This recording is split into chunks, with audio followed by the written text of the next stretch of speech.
I want to do a beginner's guide to home cured bacon. You heard that, didn't you, Whisper? It's quite simple. All it is time and a few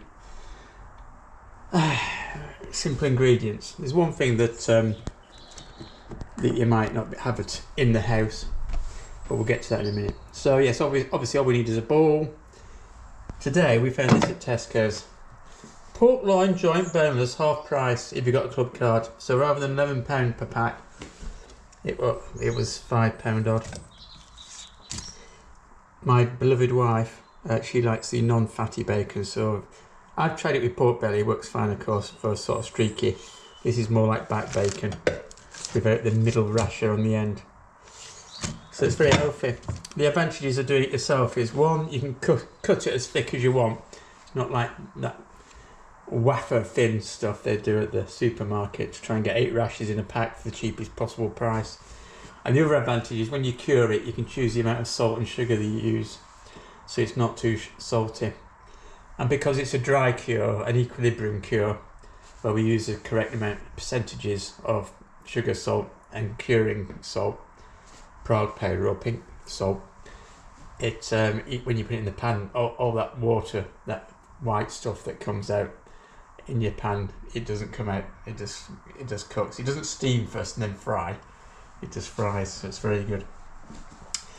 The only effort it takes is you have to have some room in your fridge, and you have to wait about, well, this will probably take about 14 days. It depends on the thickness, but I know from experience this will be about 14 days. The thicker the joint, the longer you have to leave it. We have had things in the past where it's been 21 days. And if you get the pork belly, that's very thin, so you can get away with, say, 7 to 10 days. So apart from the pork, we need our salt and our sugar. This is where you can choose your own ratio. Typically you would normally use between 5 and 7% of your curing agents. So you could use 7% salt and put no sugar in. That'd be quite a salty bacon. Or you could do 5% salt and 2% sugar. We typically do, because my beloved doesn't like it too salty, she likes a slightly sweet, neutral taste. We do 3% salt, 4% sugar. You can experiment as you wish. I'd probably go a 5-2 salt, sugar. Yeah, I quite like it salty, but not too salty. And the final ingredient you need is this is not mild curry powder. I'm just using it. It's handy to stop it. It's got anti-caking agents in there, but it stops it going clumpy. And it's pink curing salt #1, Prague powder. Easily get it off Amazon. You just type it in. It's really cheap. That was like £2.50, £4 plus packaging. And you use very little of that. You only use 0.5% of your weight. This is why we got the scales. We have to weigh that. It says it's 1.64 kilograms, but I always weigh it myself just to make sure, because you have to get that quite accurate. It's quite poisonous. It kills all the bugs, so you don't dip your finger in. Or you don't do a sherbet dab on it. No double dipping. So yeah, so you use 0.5% of that, and you have to be quite accurate with the weight. And we use 3% and 4%. So that's why we need you do need a set of scales accurate, so we can calculate it all in a small spreadsheet to give us a number of grams of sugar and salt, a number of grams of curing salt. And then all we do is we add it to that, mix it up, put it in the freezer lock bag. I use 2 because it always leaks. They don't seal very well, especially when you've got all the powder around the outside. So I just use 2. Then I turn it every day for 14 days. Then we give it a wash off, and it's ready to go. So this is going to be part 1 of the video. I'm actually cooking chips today. That's another video, so I'm going to get space. Yeah, I'll be doing it over there and over here. Probably do it over there, and just keep the stuff here. Yeah, I like to do a bit. Yeah, I should have just done that, shouldn't I? But I thought, oh, no, let's do that. I've found that cheap in Tesco's, then got carried away. Right, so when you see me next, I'll be weighing stuff out.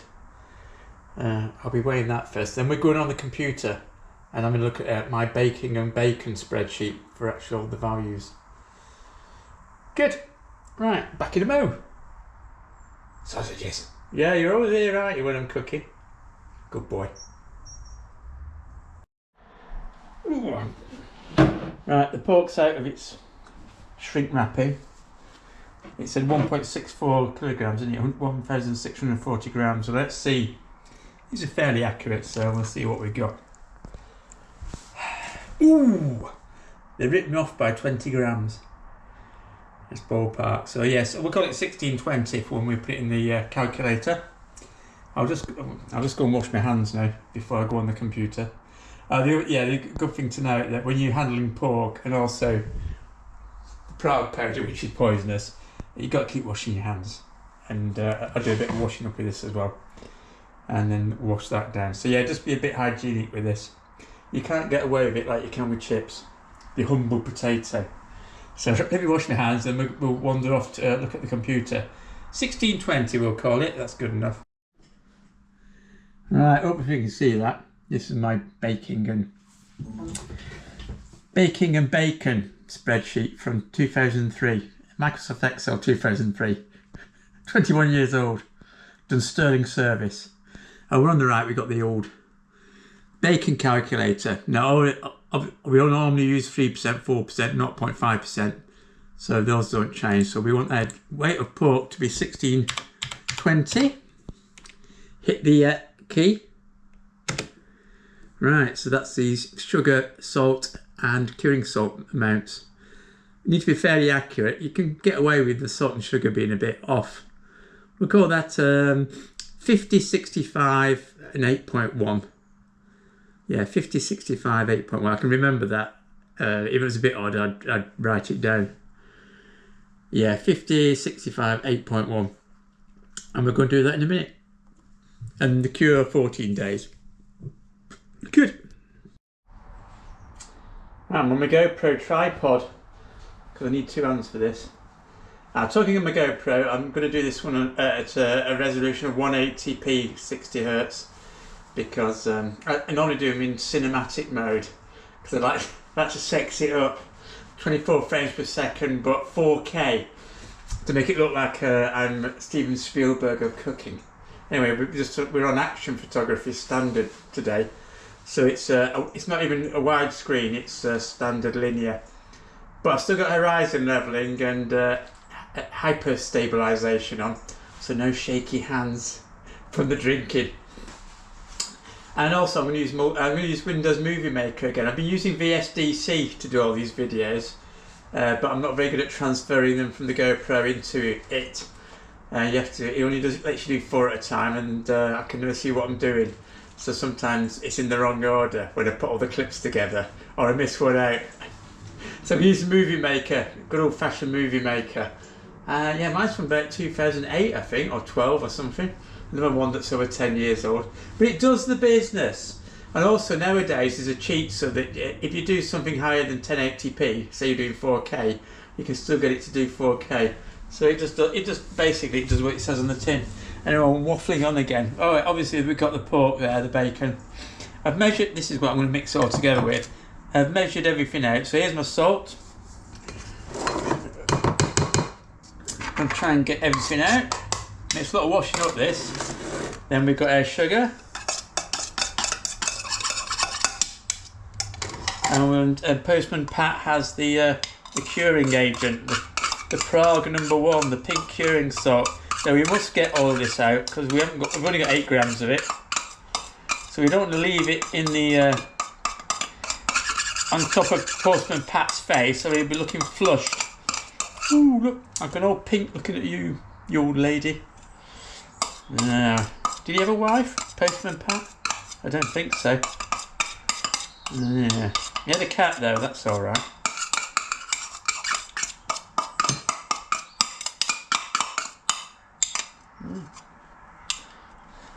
Okay, let's all mix this all up pretty thoroughly. Like I say, we haven't got that much of the curing salt, so we need to make sure it's all mixed in well. I'll just have another peach. I'm trying to be healthy. I'm making peach juice cocktails out of peach slices, and there's the liqueur of it. Very good. It's mixed with some apple juice as well. It's sparkling, so that's 2 of my 5 a day. Oh yes. Right, that's mixed in. Now, in the past, what I've always done is I've just thrown it on and then I put it in the bag, into a Ziploc bag. And the problem is it does get everywhere there. It does actually fall off and whatever. And we don't want that because we want all of this in that. So what I do nowadays, and this is Andy's top tip, is I let it, if you put this on like this, not like that, just like this, just like that, it will actually obviously sweat into the meat. It makes it a bit easier. We've got all the time in the world to do this. It's curing for 14 days after all. We leave enough to do the second side, but this actually cures the meat. You get more of this into it than just pouring it on and then put it in straight in the bag. So we're going to leave this for about half an hour, and then we'll come back and do the other side, leave it half an hour, and then we'll put it in the bag, and most of it hopefully will be sweated into the pork. We won't have too much to scrape around the sides and put in the bag afterwards, because you can try and get everything in the bag, as they say in the East End of London. Get everything in the bag. Get all your meat in the bag. Pie and mash. Did you say that? I don't know. Oi, oi, Courtney, hey. EastEnders. Pie and mash. Bubble and squeak. Jelly deals. Kebabs. And I'm digressing again. And there we go. See how it's all gone into the actual... I've got very little left of it. It's already started pulling the water out. So what I'm going to do is turn that over and then put the salt on the backside. Ooh! And see how that goes. And then let that go in and then we'll put it in the bags. Cool. Yeah, I like this technique. Why did nobody else ever do this? Rather than sprinkle it over there and try and get the bags, then tipping all the salt mixture over it and it all going everywhere. This is the way to do it. Got fat on the other side, so it won't be as successful. Anything left over will still stick in the bag, but this is far the better way to do it. I'm a bloody hero. Well, after 14 days, the home cured bacon has finished. In its uses. I think it'll be really good. I've got to drain these off, give it a bit of washing water, dry it off, and then we can start cutting it. I need to sharpen up my knives first. Japanese one and a German one. See which one's most sharp. You do need a sharp knife with this, unless you've got a slicer. The rotatory ones that do it whatever thickness you want. I like it thick cut anyway, so we're going to be all right. So let's say when it comes out in a minute. Yeah, I'm looking forward to this. Yeah, so let's get a bit of wash under the tap, and I'll be back in a minute. And there it is, a pork loin turned into bacon after 14 days of curing. 4% salt, 3% salt, 4% sugar, because my wife likes it a bit sugary. It's like sweet like me. Yeah, we'll do some slices and we'll start cooking it. I've been actually cooking vegan bacon last day, and that was really quite good actually. Great on a bacon butty. I might put a picture up. Here's the picture. Yeah, it's really good. But this is obviously an animal version. Yeah. And there we have it. Ooh, some thick cut bacon.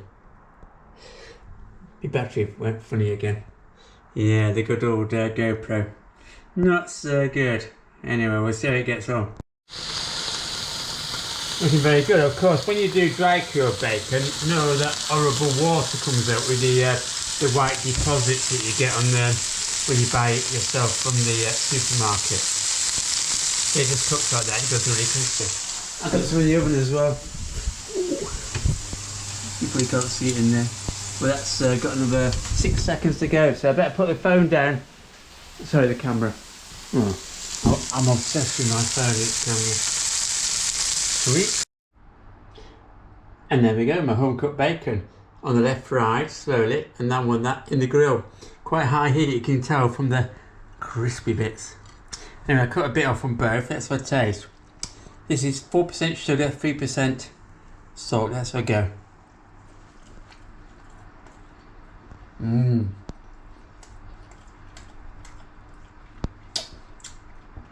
Oh yeah.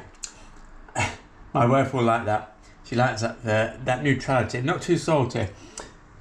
I could actually put 4% sugar in next time. So I'll try that one. This is the grilled one.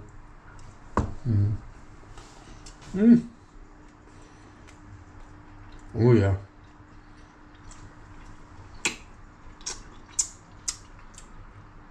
Yeah, this is good.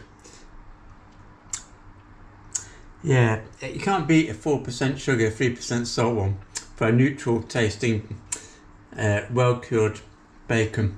They're really good. My wife's gonna love that. Time to make a triple decker sandwich. Okay, so I've covered the bottom and top of the triple decker bacon sandwich with sausage fat leftovers from some sausage I cooked for the dog. So I'm doing fried bread bacon sandwich just to make it even more porky with the sausage fat. It's halfway through. It's halfway there. You might be living on a prayer. Let's see. Oh, what an epic! What an epic! Fried sandwich. Fried with bacon. Oh yeah. Fried bread with bacon. Triple decker. Can't wait to cut into it. I think we're almost ready. Oh, sweet! And finally the results of my home cured bacon after 14 days. A fried sandwich with bacon. The fried bacon butty. Brilliant. Cue the music. Da da da.